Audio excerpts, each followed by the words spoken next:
watching, and the choice you made revealed who you truly are?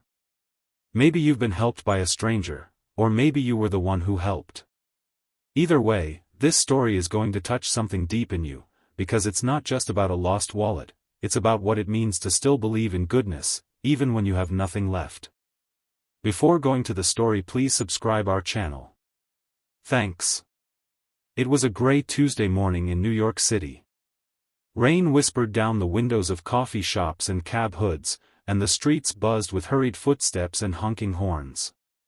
Somewhere between Wall Street and the West Village, a man in a tailored navy suit rushed out of a cab, juggling his phone, coffee, and laptop bag. In his hurry to make a client meeting, he didn't notice the brown leather wallet slip from his coat pocket onto the cold, damp bench behind him. But someone else did. A few feet away, seated cross-legged on a flattened cardboard box under a thin blue tarp, was a man most people passed without even a glance. His clothes were worn, his shoes barely held together by duct tape, and his beard was salt and pepper, grown longer than he liked. His name was Sam Carter, and for the past 3 years, that bench, along with the public restroom 2 blocks away, had been his entire world. Sam noticed the wallet immediately. It lay open slightly, revealing a driver's license, some business cards, and a thick wad of cash. His stomach growled. He hadn't eaten properly in days, and the nearby sandwich shop's smell of bacon and eggs was like a taunt. He reached for the wallet. His fingers trembled. That much money could feed him for weeks. He could buy socks. Get a room for a few nights. Even a used phone. But then Sam saw the face on the license, a young man, probably early 30s, clean-shaven, bright smile. The name read, Michael D. Langston. Sam sighed and closed the wallet. He stood up, grabbed his tattered coat, and began walking, not to the sandwich shop, but uptown. He passed 2 trains, a food cart, and a dozen chances to just throw the wallet into a bin and pretend he never saw it. But he didn't. Michael Langston was the kind of guy everyone thought had it all. At 33, he was a senior investment advisor, lived in a high-rise apartment, and had nearly 500K followers on Instagram for his Monday Motivation business tips.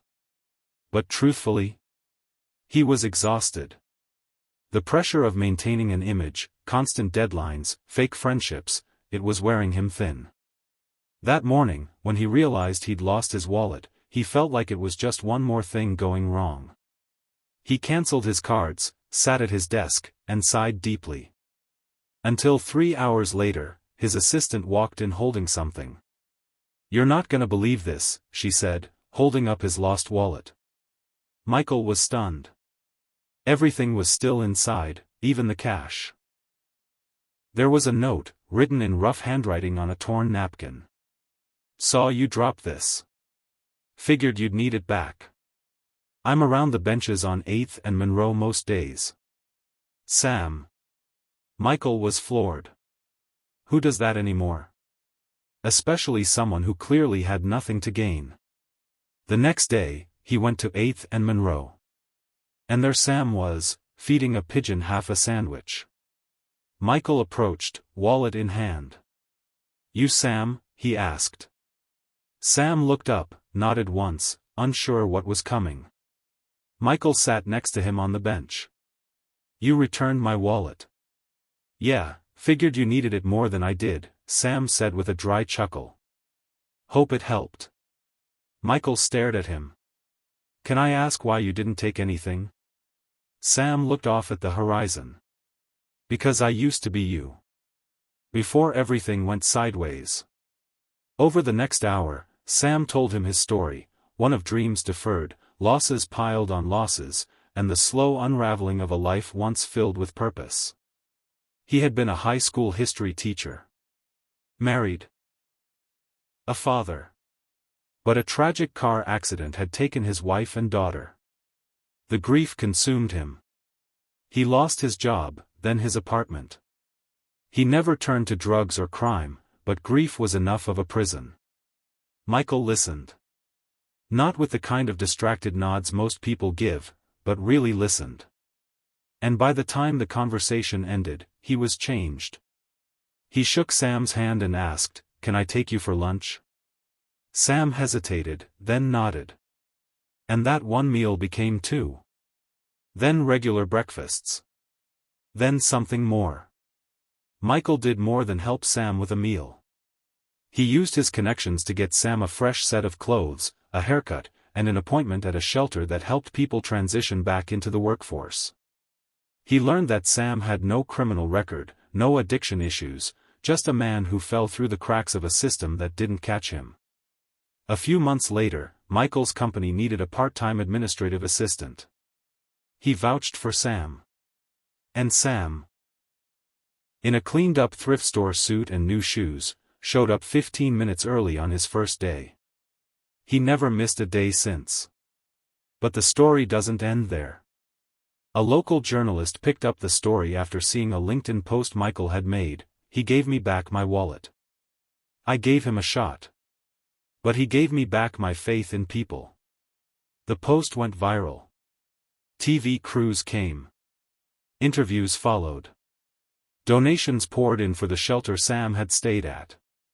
Other businesses called, wanting to offer opportunities to people like him. And Sam? He used his first bonus to rent a small one-bedroom apartment. He started volunteering on weekends, helping other homeless folks prepare resumes, clean up, and believe again. One day, he even visited his old high school, and the principal offered him a part-time teaching slot in evening classes for adults. From the bench to the blackboard, all because of a wallet. And now, if you ever walk past that bench on 8th and Monroe, there's a small plaque there. It reads, "To the man who reminded us all that integrity still matters. Sometimes, it's not grand gestures that change lives. It's small decisions, made in silence, when no one is watching. Kindness, integrity, and compassion, they ripple through the world in ways we may never fully see. And who knows, maybe the next time you find something lost, you'll get the chance to start a ripple of your own."